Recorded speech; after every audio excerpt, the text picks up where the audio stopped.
السلام عليكم ورحمة الله وبركاته. بسم الله الرحمن الرحيم، والصلاة والسلام على أشرف المرسلين سيدنا محمد وعلى آله وصحبه وسلم أجمعين.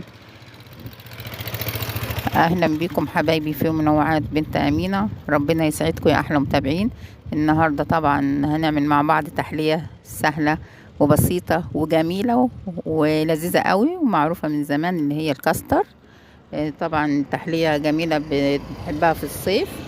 مكوناتها سهلة، معايا 4 كوبايات من اللبن الحليب، بنحطهم كده في الحلة الصغيرة دي، وبنضيف عليهم 4 معالق من الكاسترد، وبعد كده بنضيف 7 معالق من السكر. طبعا 7 معالق مش كتير، هو حسب الرغبة، بس الحاجة لما بتبقى فيها السكر وبتخش التلاجة بيظهر بعد كده السكر، لو سكرها قليل مش بتبقى حلوة. بعد كده بنضيف معلقة صغيرة من الفانيليا السايلة، وبنقلب كل المكونات مع بعضها على البارد كويس قوي.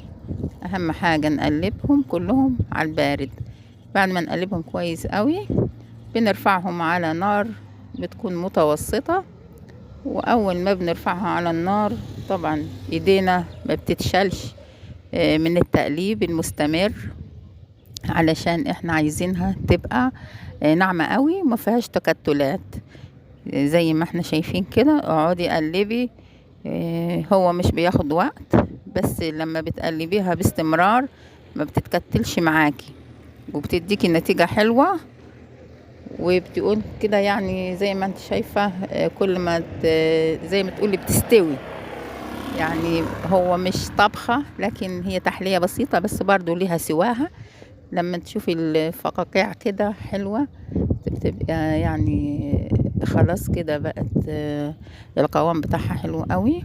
وممكن نستنى على كده بعد كده حبيبتي وهي سخنة قوي، ونعبيها في البولات بتاعتنا فورا، علشان برضو ما تديناش منظر مش حلو.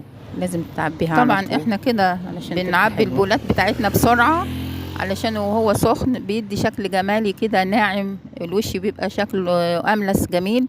لكن لو استنيت لما تبرد هتبقى شكلها مكلكعة ومش حلوة. فاحنا بنعبيها بسرعة، وبعد كده بنسيبها بتبرد في درجة حرارة المطبخ، ولما تبرد بندخلها التلاجة تسقع.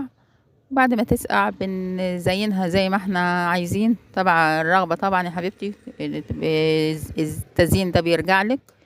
هنا معايا صوص الكراميل فبزين بيه، ممكن بالكريمة، ممكن بالكرز، ممكن اي حاجة، اي حاجة ترجع لك حبيبتي، المهم يبقى شكلها جميل.